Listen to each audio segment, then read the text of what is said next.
Hey everybody, welcome to this week's Q&A.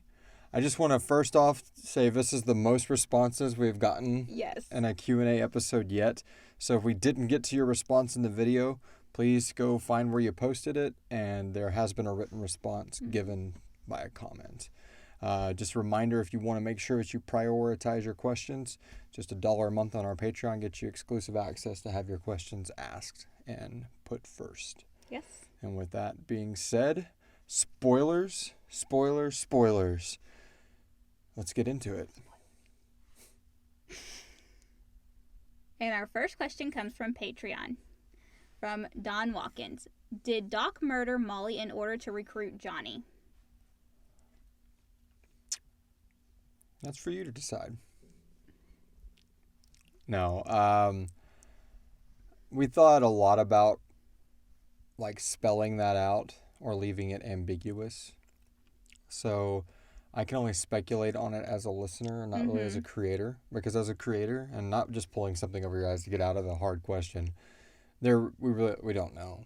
I mean... No, we really don't. We don't.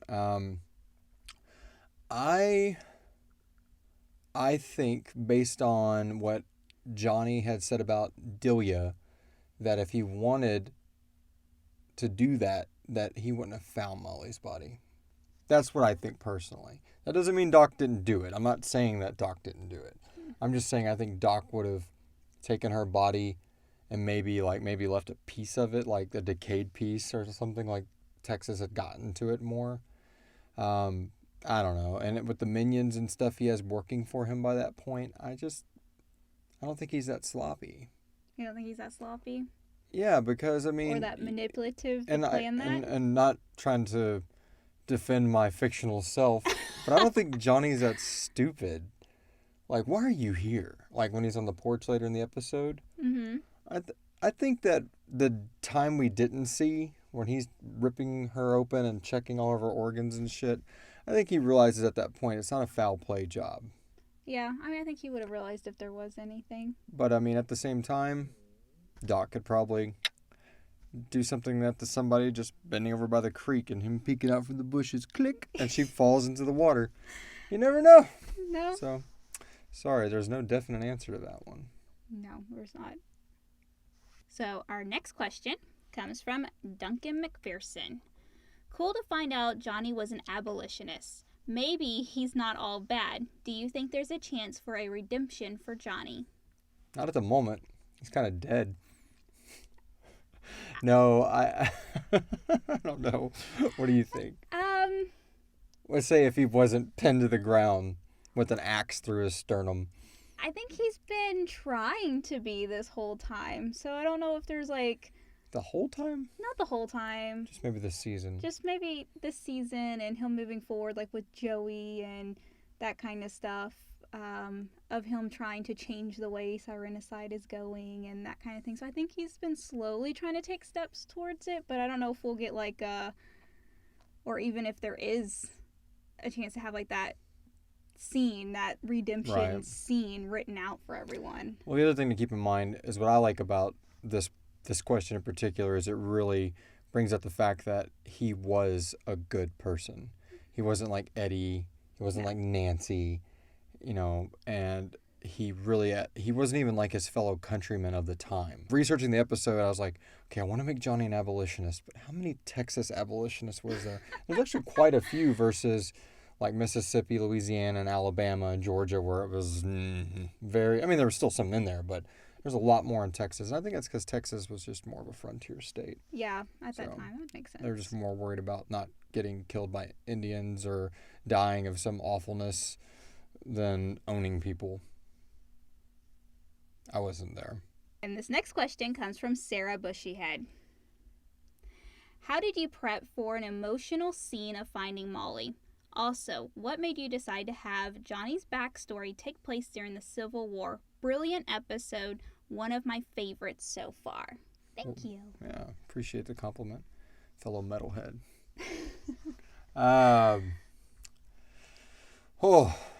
It was definitely the most screaming and yelling I've done in this box. I think trying to prepare for it, I went into it a little cocky, like, oh, this will be easy. I'll just Mm-hmm. do my dialogue lines, and I'm like, this is heavy. Like as I started going through, I was like, I wrote this. I mean, it felt heavy when I wrote it. It was actually more emotionally like trying when I wrote the dialogue. But then I was a few months removed from it. Like I think I was one of the last lines to record for this episode. Yes. It was like, it gives you kind of the shakes, and it's a very parallel like universe of like us two written in like a fictional setup. So you like I don't see Molly in the water, I see you. Well, You that makes it a know, little right? bit more like creepy. And I mean, it's because that's the way my mind works. I mean, somebody who's never seen any of us, their mind's going to probably paint what they've been hearing as Molly Needles in their head as this person in the water. So it's the same regardless. But no, it was taxing for sure. Yeah, I got to record you on that one. Yeah, I think the most finding Molly was emotional, but I think the yelling in the church was the most emotional for me. That you sorry sons of bitches, blah, blah, blah. I've like never heard my voice get like that like 3 or 4 times in my life ever. Yeah. And it's been in some like pretty intense situations. So to do it for a piece of fiction was new. Yeah. And I guess a quick shout out to Duncan. One of his questions and compliments in the feed was something along the same lines, saying that the music and the acting and all that was just top notch for this episode. The music was really fun to make for this episode. I enjoyed it a lot. And moving on, now we have a question from Rose. Were there any survivors in the town? 7 didn't make it to the meeting, correct?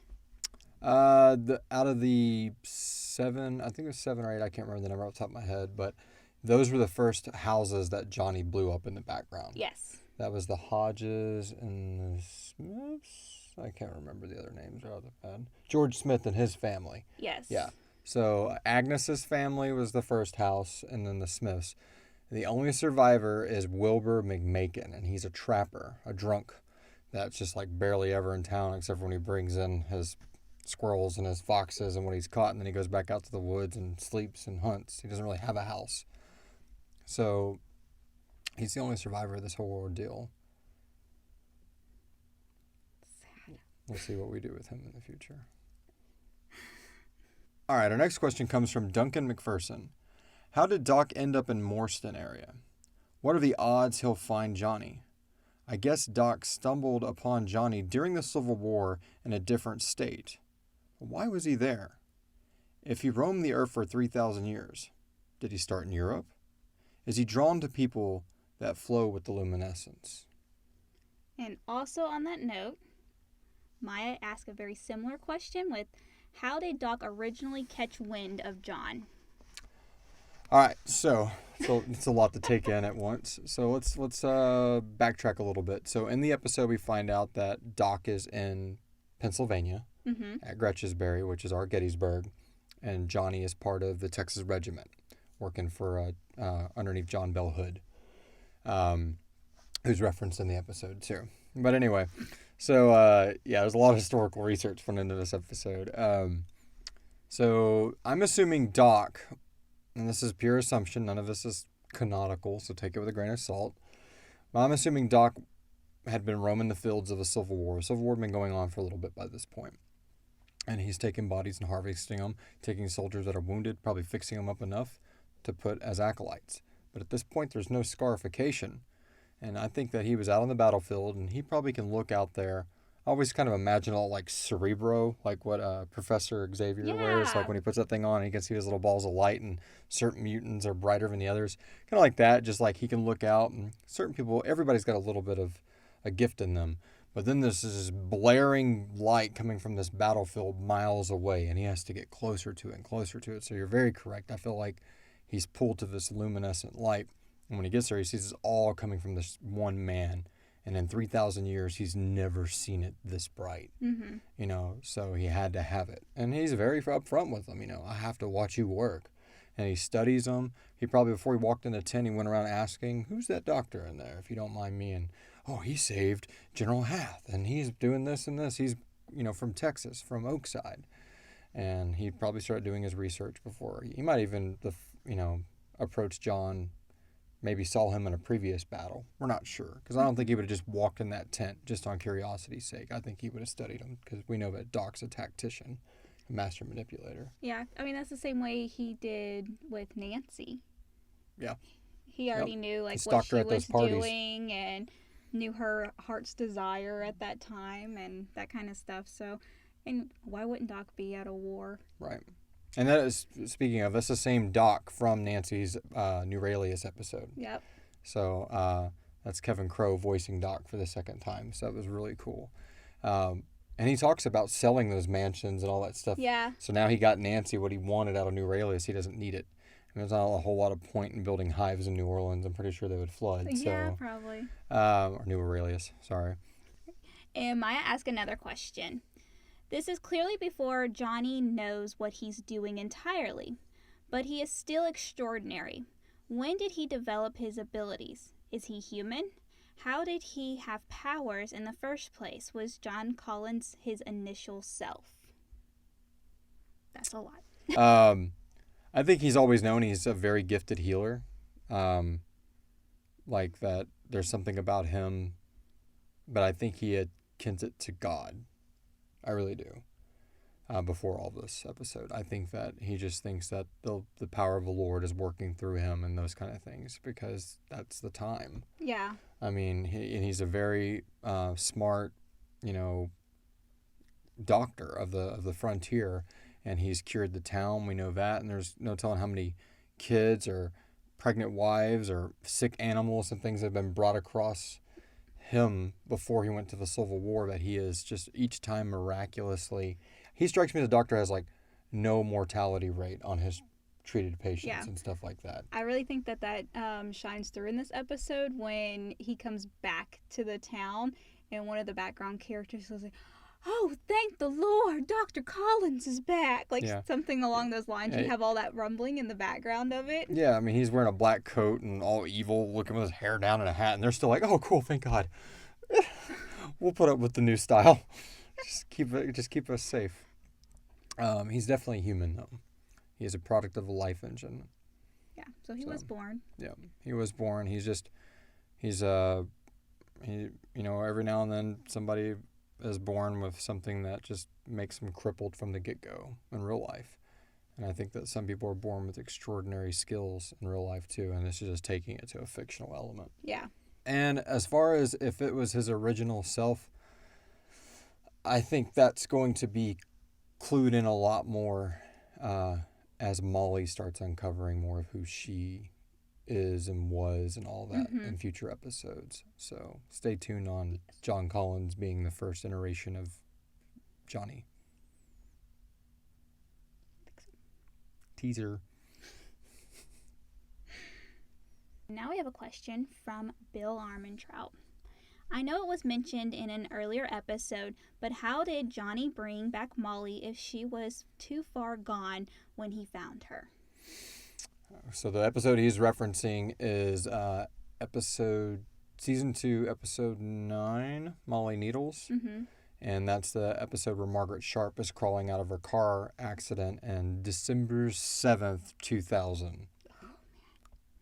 And the big reason I had to make sure that Gardenia was letting us use that song for that scene.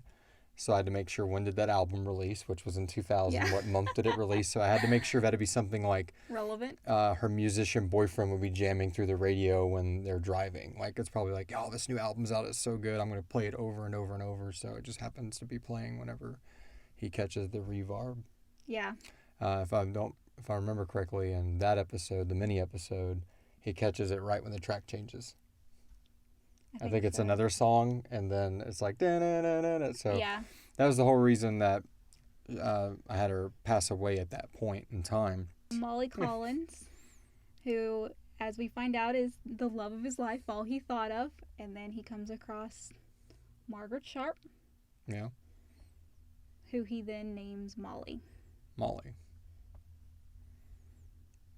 Coincidence? I think not. And Bill also asks, will we get a part 2 of this episode? I would like to know exactly what Doc did to Johnny.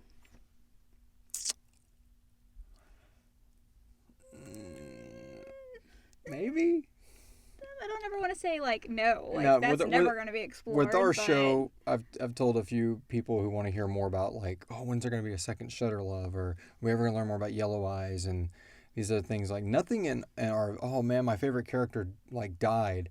Like Blackjack Nine's got a bunch of love and things like that. We can always go back and write a story for anybody. Yeah. There's 5 realms. There's multiple timelines within this world.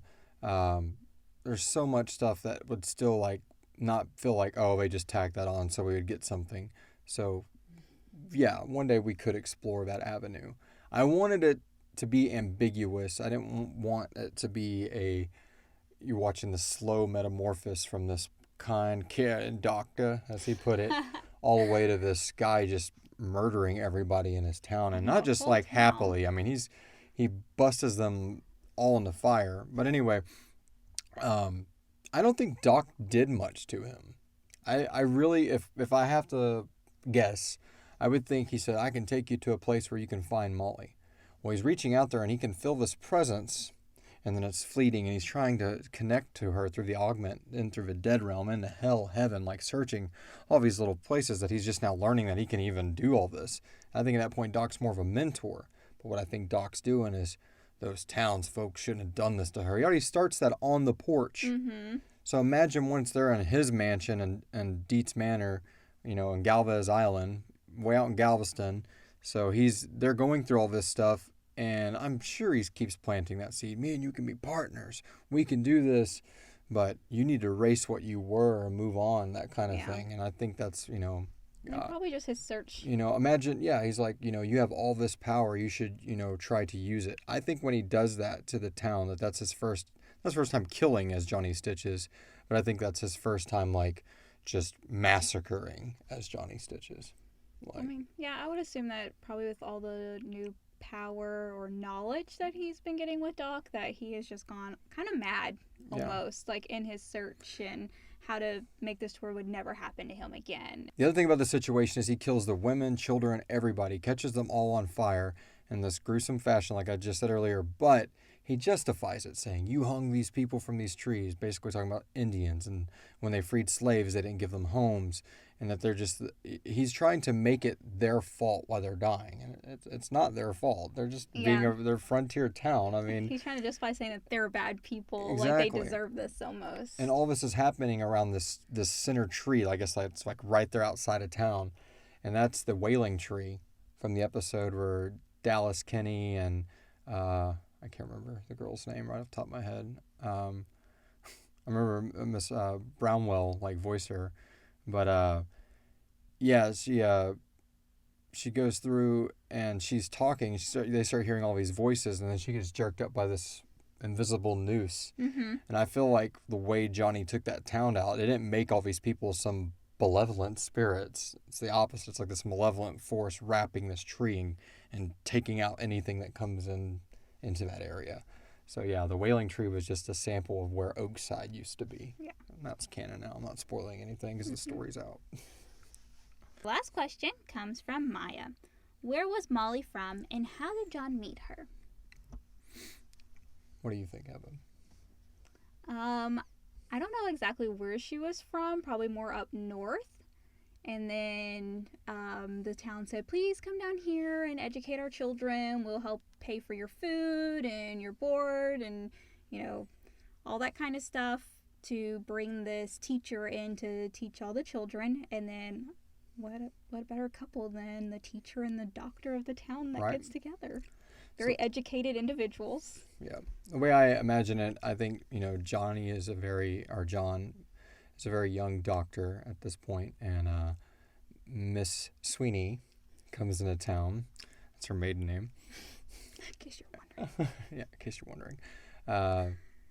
So Molly Sweeney comes in, and we haven't designated even in our back lore what state she's from and all that, but you're correct. So people would send out towns in the north, and not just the north, but in the south too, like the developed parts of the south, would send women to the frontier that were looking to teach. And it was almost kind of like a religious mission kind of thing, but it was to teach and educate the youth of the frontier.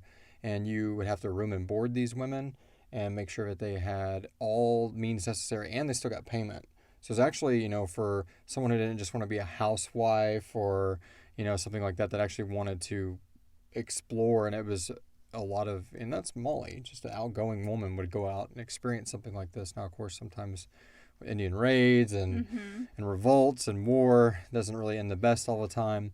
So you had to be a brave person to go out and take on something like this. And I'm sure this little boy had been in this town since the Texas Revolution. I'm sure Mr. or John Collins' father and mother were part of, the Alamo generation. Yeah. Then there's this young, pretty teacher that comes into town, that's about the same age as him when he's studying for his doctorate or whatever. Yeah. I mean, what guy wouldn't be like, all right, what is this? This isn't, Rose, Betty, or Sue, who's been here my whole childhood. There's this new girl. So I think based on her accent, since you voice her, she's probably from like Georgia or the Carolinas or something like that. Maybe even freaking Mississippi or Alabama. Yeah. That more that side of it. But she came in to help out, and seems like she had a heart problem. Yeah. Poor Molly. She just wanted to teach the children. She just wanted her schoolhouse built, guys. That's all she wanted. That's it. Just help us raise the schoolhouse. Hellfire and blood. Okay, well, that's all the time we have for questions this week. We have a special Halloween episode, Sirenicide, the third one, Sirenicide 1922, coming out Thursday, as well as 2 days before that. We have episode 4-7. Any of your lingering questions from Johnny's death status and the 4-5, and then a lot of stuff you learned to hear in 4-6, a lot of that's going to be answered in the very next episode, so you don't have much longer to wait, like 48 hours. So enjoy that, and yeah, if you want to support us, just give a like on this video. Please put a comment below on the YouTube. That really helps us out on the rankings there, and share it with your friends and get them into our show. Yes, please. All right, that's it. Bye. All elements of Sirenicide are copyright 2019 by Atrium Dynamics.